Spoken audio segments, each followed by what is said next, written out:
మాతృదేవోభవ పితృదేవోభవ ఆచార్య దేవోభవ. Hello my dear students and parents, I Harish Reddy, master trainer and mentor to IIT NEET episode students.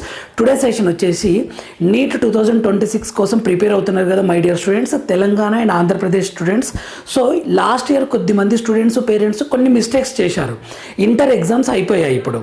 So NEET exam రాసిన తర్వాత MBBS seat వచ్చినంత వరకు అడ్మిషన్ స్టెప్స్ అనేవి ఎలా ఉంటాయి సింపుల్ వేలో చెప్తాను.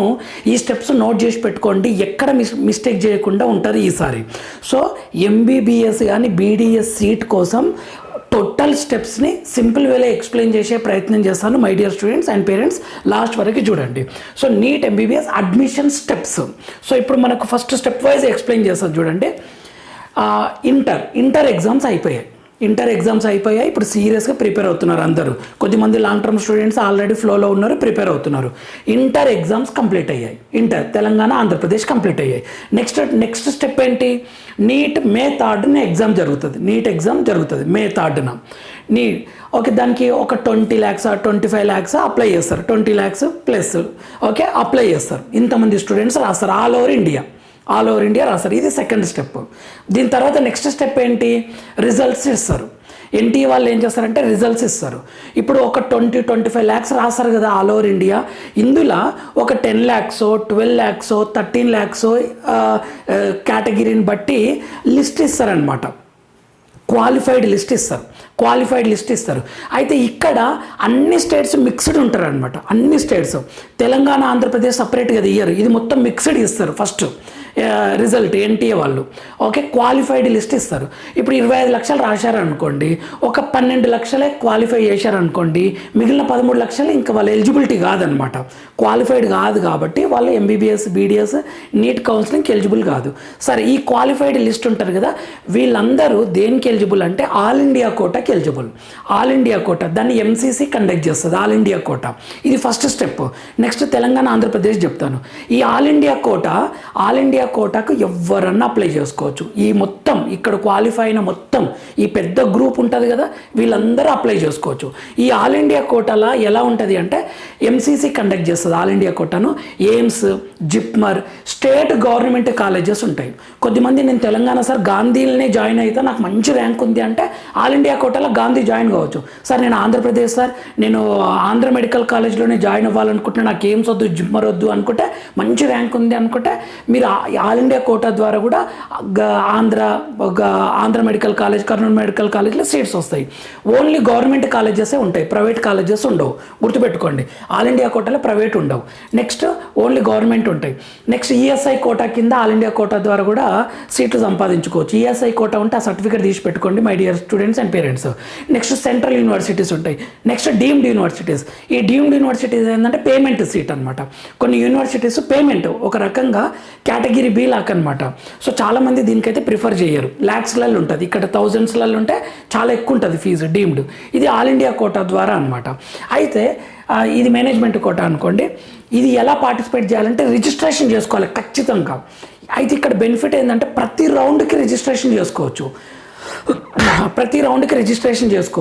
అయితే సార్ నేను రిజిస్ట్రేషన్ చేసుకున్న, ఫీజు కట్టినా, నాకు సీట్ రాలేదు, నాకు అమౌంట్ రిఫండ్ వస్తాయంటే ఖచ్చితంగా రిఫండ్ వస్తాయి. ఇందులో ఎటువంటి డౌట్ లేదు. అయితే 2025లో కొద్దిమంది సార్ మేము లాస్ట్ ఇయర్ ఆల్ ఇండియా కోటాలో అప్లై చేసినా మాకు సీట్ రాలేదు, బట్ ఇంకా మనీ రిఫండ్ కాలేదు, మేము ఎవరిని అడగాలని అడుగుతున్నారు. వాళ్ళు లాంగ్ టర్మ్ కోచింగ్ తీసుకుంటున్నారు. సో నేను చాలామందికి వచ్చినాయండి, ఇంకా వస్తున్నాయి. అయితే మీకు రాలేవు, మీకు డౌట్ ఉంది అంటే అఫీషియల్ వెబ్సైట్ నుంచి తీసుకొని ఇస్తున్నా. ఇక్కడ ఈ మెయిల్కి మీరు మెయిల్ చేయండి, finance@lifecarehill.com. finance life care HLL.com. దీనికి చేయండి, ఎక్కడ స్పేస్ లేదు చూడండి. మెయిల్ చేయండి మీ సర్టిఫికేట్స్ అన్ని పెట్టి, లేదా ఫోన్ చేస్తారంటే 0120407350 ఫోన్ చేయండి. లేదా సార్ టోల్ ఫ్రీ నెంబర్ ఏదైనా ఉందంటే 1800-102-7637కి చేయండి. 9 to 6 PM మధ్యలో చేయండి, వాళ్ళు రెస్పాండ్ అవుతారు. ఇది లాస్ట్ ఇయర్ స్టూడెంట్స్ కోసం, రిఫండ్ కోసం చెప్తున్నా. సీట్ వచ్చిందా అదేముండదు రిఫండ్. ఓకే, సో ఇదండి ఇది ఆల్ ఇండియా కోటా యొక్క స్టోరీ. నెక్స్ట్ మనకి ఇంకేం కావాలి? స్టేట్ కదా. స్టేట్ ఇప్పుడు ఆ గుంపు ఉంది కదా, 25 లక్షల మంది రాస్తే 12 లక్షల మందో 13 లక్షల మందో క్వాలిఫై చేస్తారు కదా, వాళ్ళ నుంచి తెలంగాణ స్టూడెంట్స్ ఎంతమంది ఉన్నారు అనేది కాళోజీ నారాయణరావు వాళ్ళు ఇస్తారు. ఇంకొక లిస్ట్ వస్తుంది అనమాట తెలంగాణ. అయితే తెలంగాణ ఎంబీబీఎస్ బీడీఎస్ కౌన్సిలింగ్ ఎవరు చేస్తారంటే కాళోజీ నారాయణరావు వాళ్ళు. ఆంధ్రప్రదేశ్లో ఎవరు చేస్తారంటే ఎన్టీఆర్ హెల్త్ యూనివర్సిటీ చేస్తారు. ఎన్టీఆర్ హెల్త్ యూనివర్సిటీ ఆ గ్రూప్ ఉంది కదా, 10-12 లక్షల మంది క్వాలిఫైడ్ వాళ్ళు, అందులోకించి ఓన్లీ తెలంగాణ స్టూడెంట్స్ సపరేట్ చేస్తారు. 40,000 50,000 35,000 ఎంత ఉంటే అంత సపరేట్ చేసి ఇక్కడ క్వాలిఫైడ్ లిస్ట్ ఇస్తారు తెలంగాణ. ఆంధ్రప్రదేశ్ అయితే కూడా అంతే, 30,000 40,000 అనేది క్వాలిఫైడ్ లిస్ట్ ఇస్తారు అనమాట. ఇలా ఇచ్చిన తర్వాత ఏం చేస్తారంటే మీరు రిజిస్ట్రేషన్ చేసుకోండి, మీరు క్వాలిఫై అయ్యారు కదా, మీకు ఎంబీబీఎస్ సీట్ కావాలంటే రిజిస్ట్రేషన్ చేసుకోండి అంటారు. కన్వీనర్ కోటా, ఇది కన్వీనర్ కోటా అంటే ఫ్రీ సీట్ అనమాట, కేటగిరీ ఏ అంటారు. Management quota category B and C అంటారు. సి అంటే ఎన్ఆర్ఐ అనమాట. సో ఇక్కడ మీరు రిజిస్ట్రేషన్ చేసుకోవాలి ముందే, ఏమంటారు క్వాలిఫైడ్ అయిన తర్వాత కన్వీనర్ కోటాకి నోటిఫికేషన్ ఇస్తారనమాట. మీరు కన్వీనర్ కోటా కింద అంటే ఫ్రీ సీట్ కింద అప్లై చేసుకోవాలనుకుంటే రిజిస్ట్రేషన్ చేసుకోండి, మీ సర్టిఫికేట్స్ అన్నీ అప్లోడ్ చేయండి అంటారు. ఇలా అప్లోడ్ చేసిన తర్వాత మళ్ళీ ఒక లిస్ట్ ఇస్తారు, ప్రొవిజనల్ లిస్టు. ఫర్ ఎగ్జాంపుల్ ఇక్కడ 40,000 మందిని క్వాలిఫై అయ్యాడు అనుకోండి, రిజిస్ట్రేషన్ అందరు చేసుకోరు, అది తప్పు. యాక్చువల్గా 10,000 15,000 చేసుకుంటారు, ఎందుకంటే మాకు ఎలాగూ రాదు అనుకుంటారు, అది తప్పు. అంత కష్టపడి ఎగ్జామ్ రాసినాక రిజిస్ట్రేషన్ చేసుకుంటే తప్పేముందండి, రిజిస్ట్రేషన్ చేసుకొని చెక్ చేసుకోవచ్చు కదా. లాస్ట్ ఇయర్ స్టూడెంట్స్ అలా నష్టపోయారు. అందరు చేసుకోరు, ఎవ్రీ ఇయర్ ఒక 20,000 చేసుకున్నారు అనుకోండి, వాళ్ళ లిస్ట్ ఇస్తారు, ఇక్కడ వాళ్ళ ప్రొవిజనల్ లిస్ట్ ఇస్తారు. ఏమన్నా మిస్టేక్స్ ఉంటే మళ్ళీ మమ్మల్ని అడగండి అని ఒక ఫైనల్ మెరిట్ లిస్ట్ ఇస్తారనమాట. ఈ లిస్ట్ రెండు సేమే ఉంటాయి. కొద్దిమంది స్టూడెంట్స్కి ఏమైనా మిస్టేక్ జరిగి మిస్ అయితే ఫైనల్ మళ్ళీ అప్లై చేసుకోవచ్చు, గ్రీవెన్సెస్ అని ఫైనల్ మెరిట్ ఇస్తారనమాట. చూడండి ఇక్కడ ఈ ఫైనల్ మెరిట్ లిస్ట్ వస్తారు కదా, వాళ్ళు మాత్రమే ఎంబీబీఎస్కి బీడీఎస్కి ఎలిజిబుల్ అనమాట. ఎంబీబీఎస్ సీట్ కౌన్సిలింగ్లో ఉంటారనమాట. రిజిస్ట్రేషన్ చేసుకోలేదు సార్ రౌండ్ 1లా, నేను రౌండ్ 2లో చేసుకోవచ్చు అంటే కుదరదు, ఒక్కటేసారి రిజిస్ట్రేషన్. ఆల్ ఇండియా కోటాలనేమో రౌండ్కి రిజిస్ట్రేషన్ చేసుకోవచ్చు, కానీ స్టేట్లో మాత్రం వాళ్ళు ఇచ్చిన టైంలోనే రిజిస్ట్రేషన్ చేసుకోవాలి. కన్వీనర్ కోటా కింద రిజిస్ట్రేషన్ చేసుకోకుంటే ఇక మీరు తల కిందులో తపస్సు చేసినా వాళ్ళు అవకాశం ఇవ్వరు. ఓకే, ఇది మేనేజ్మెంట్ కోటా కోసం కూడా సపరేట్గా రిజిస్ట్రేషన్ చేసుకోవాలి, ఇది చాలామందికి తెలియదు. సరే ఇక్కడ కన్వీనర్ కోటా కింద రిజిస్ట్రేషన్ చేసుకుంటే మేనేజ్మెంట్ కోటా కింద అవసరం లేదు కదా అని చేయలేదన్నమాట, అది తప్పు. మీరు మేనేజ్మెంట్ కోటా తక్కువ మార్కులు వచ్చినాయి సార్, మేము అపోలోలో మేనేజ్మెంట్ కోటాలోనే మా ఇంటి పక్కనే ఉంటుంది, మేము జాయిన్ చేయాలనుకుంటున్నాం, మా దగ్గర డబ్బులు ఉన్నాయి అనుకుంటే ఖచ్చితంగా రిజిస్ట్రేషన్ చేసుకోవాల్సిందే. ఎన్ఆర్ఐ కేటగిరీస్ అయితే ఎన్ఆర్ఐ సర్టిఫికేట్స్ పెట్టి అప్లోడ్ చేయాల్సిందే. అప్పుడు ఏం చేస్తారు, వీళ్ళకి ఒక లిస్ట్ ఇస్తారు, ఈ ప్రొవిజనల్ లిస్ట్ ఇస్తారు ఫస్ట్, అందులో ఏమన్నా ఎవరైనా మిస్ అయ్యి అప్లై చేసుకుంటే ఫైనల్ మెరిట్ లిస్ట్ ఇస్తారనమాట. ఇది మేనేజ్మెంట్ కోసం, అంటే ఆల్ ఇండియా కోటా ఒకసారి రిజిస్ట్రేషన్ చేసుకుంటాం, కన్వీనర్ కోటా కోసం ఒకసారి రిజిస్ట్రేషన్ చేసుకుంటాం, మీ దగ్గర డబ్బులు ఉన్నాయి మేనేజ్మెంట్ కోసం వెళ్తాము అంటే ఒకసారి రిజిస్ట్రేషన్ చేసుకుంటాము. ఇన్నిసార్లు రిజిస్ట్రేషన్ చేసుకోవాల్సిందే, మీరు రిజిస్ట్రేషన్ చేసుకోకుండా అందులో ఉండరు. సేమ్ ఆంధ్రప్రదేశ్ కూడా అంతే, ఫస్ట్ క్వాలిఫైడ్ లిస్ట్ ఇస్తారు, కేటగిరీ ఏ కోసం రిజిస్ట్రేషన్ చేసుకోవాలి లిస్ట్ ఇస్తారు, ఆ రిజిస్ట్రేషన్ చేసుకున్న అన్ని వెరిఫై చేసి ఒక లిస్ట్ ఇస్తారు. మేనేజ్మెంట్ కోటా కోసం కూడా రిజిస్ట్రేషన్ చేసుకోవాలి, మళ్ళీ ఆ చేసుకున్న స్టూడెంట్స్ అందరికీ ఒక లిస్ట్ ఇస్తారనమాట. ఈ మెరిట్ లిస్ట్ ఉన్న స్టూడెంట్సే కౌన్సిలింగ్లో ఉంటారు. ఇది రిజిస్ట్రేషన్ ప్రాసెస్. సో ఇక్కడ last year some category students registration చేసుకోలేదు. ఎగ్జాంపుల్ SC2 స్టూడెంట్స్ తక్కువ మార్కులు వచ్చినాయి కదా సార్, మాకు సీట్ ఎలాగూ రాదు కదా అని. తీరా రౌండ్ 1 అయిపోయిన తర్వాత వాళ్ళు రియలైజ్ అయినరు, అయ్యో మా మార్కులకు సీట్ వస్తుంది, మాకన్నా ఇంకా తక్కువ వచ్చిన వాళ్ళకి సీట్ వచ్చింది అని. వాళ్ళు మొత్తం నష్టపోయారు, రిజిస్ట్రేషన్ చేసుకోలేరు కదా. రిజిస్ట్రేషన్ చేసుకోకపోయేసరికి మెరిట్ లిస్ట్లో వాళ్ళు లేరు, మెరిట్ లిస్ట్లో వాళ్ళు లేకపోయేసరికి వాళ్ళ కౌన్సిలింగే కండక్ట్ చేయలేదు. సో ఆ తప్పు ఇప్పుడు చేయకండి. ఓకే, ఖచ్చితంగా వాళ్ళు నష్టపోయారు, మొత్తం నష్టపోయారు అనమాట. మీరు ఏ రీజన్ అనే చెప్పండి, వాళ్ళు ఒప్పుకోరు అంత ఈజీగా. నెక్స్ట్ సమ్ స్టూడెంట్స్ మేనేజ్మెంట్ కోటాకు అప్లై చేయలేరు అనమాట.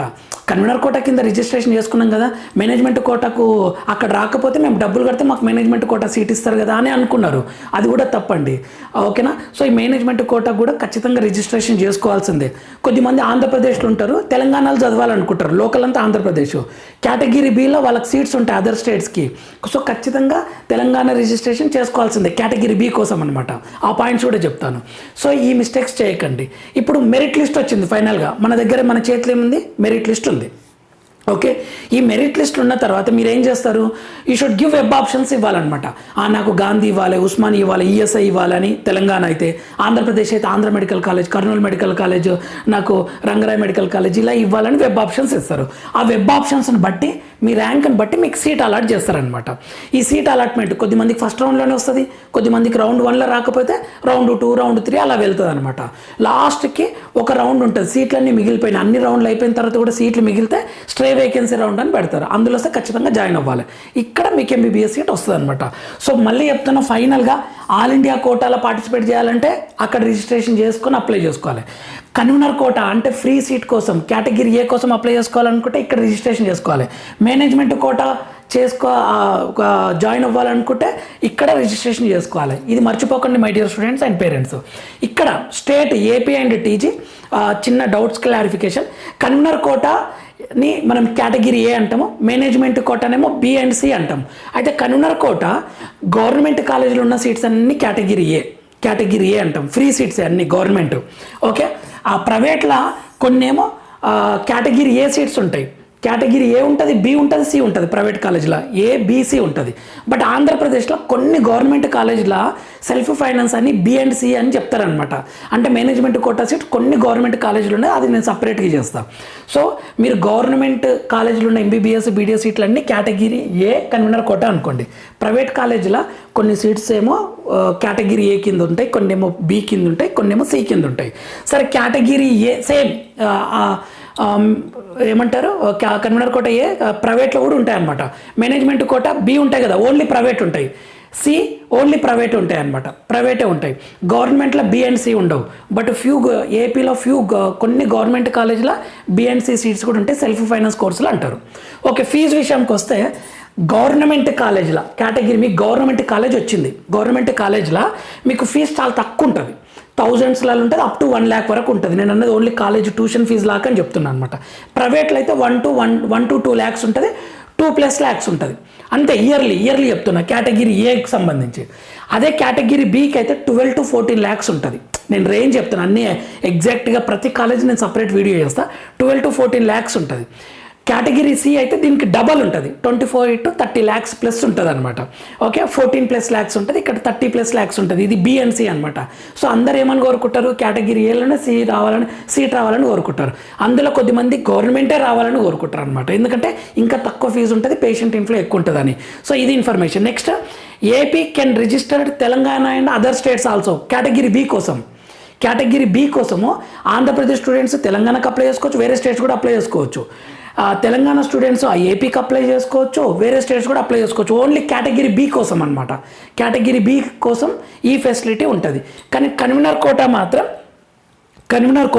మాత్రం తెలంగాణలో local ఎవరవుతారంటే 9th, 10th, 11th, 12th ఎవరైతే తెలంగాణలో చదువుతారో వాళ్ళు తెలంగాణకు local only category A seats ఉంటాయి కదా, కన్వీనర్ కోటా తెలంగాణ స్టూడెంట్స్కే ఇస్తారు, వేరే స్టేట్స్కి ఇవ్వరు. ఏపీ స్టూడెంట్స్ కూడా అంతే, 9th, 10th, 11th, 12th మీరు ఏపీలో చదివితే ఏపీకి లోకల్ అవుతారో ఆ కన్వీనర్ కోటా సీట్స్ అన్ని మీకే ఇస్తారు, తెలంగాణకు వేరే స్టేట్ స్టూడెంట్స్కి ఇవ్వరనమాట. ఇది ఒక పాయింట్. నెక్స్ట్, కొన్ని ఎక్సెప్షన్స్ ఉంటాయి, కొన్ని సెంట్రల్ గవర్నమెంట్ ఎంప్లాయీస్కి వాళ్ళకి ఎక్సెప్షన్స్ ఉంటాయి. 9th, 10th మిస్ అయినా వాళ్ళు ఎంప్లాయ్మెంట్ సర్టిఫికేట్ చూపిస్తే వాళ్ళకి ఎక్సెప్షన్స్ ఉంటాయి. So do work hard my dear students. May 3rd exam జరుగుతుంది. ఎన్సీఆర్టీ పీవైక్యూ క్వశ్చన్స్ మాత్రం బాగా ప్రాక్టీస్ చేయండి. ఏమైనా మిస్ అయిందంటే కామెంట్ చేయండి, ఖచ్చితంగా దాని మీద నేను ఒక వీడియో చేసే ప్రయత్నం చేస్తాను. మన ఛానల్ లైక్ చేయండి, షేర్ చేయండి, సబ్స్క్రైబ్ చేసుకోండి. మీకు కావాల్సిన ఇన్ఫర్మేషన్ అందరికి అర్థమయ్యేలా సింపుల్ వేలు ఇచ్చే ప్రయత్నం చేస్తాను. ఇది మన ఛానల్, మన కోసం. మన ఛానల్ ఫ్రీ మెంటర్షిప్ ఇస్తుంది. ఏ ఇన్ఫర్మేషన్ ఉన్నా మీరే చేసుకునే విధంగా వీడియోస్ అప్లోడ్ చేయడం జరుగుతుంది. Thank you for watching. Like చేయండి, మీరు ఇచ్చే లైక్ చాలా హెల్ప్ అవుతుంది మన ఛానల్కి. Thank you for watching. Next వీడియోలో మనం మళ్ళీ వెళ్తాం. అంతవరకు మాతృదేవోభవ, పితృదేవోభవ, ఆచార్య దేవోభవ. జాగ్రత్తగా ప్రిపేర్ అవ్వండి my dear students. Thank you for watching.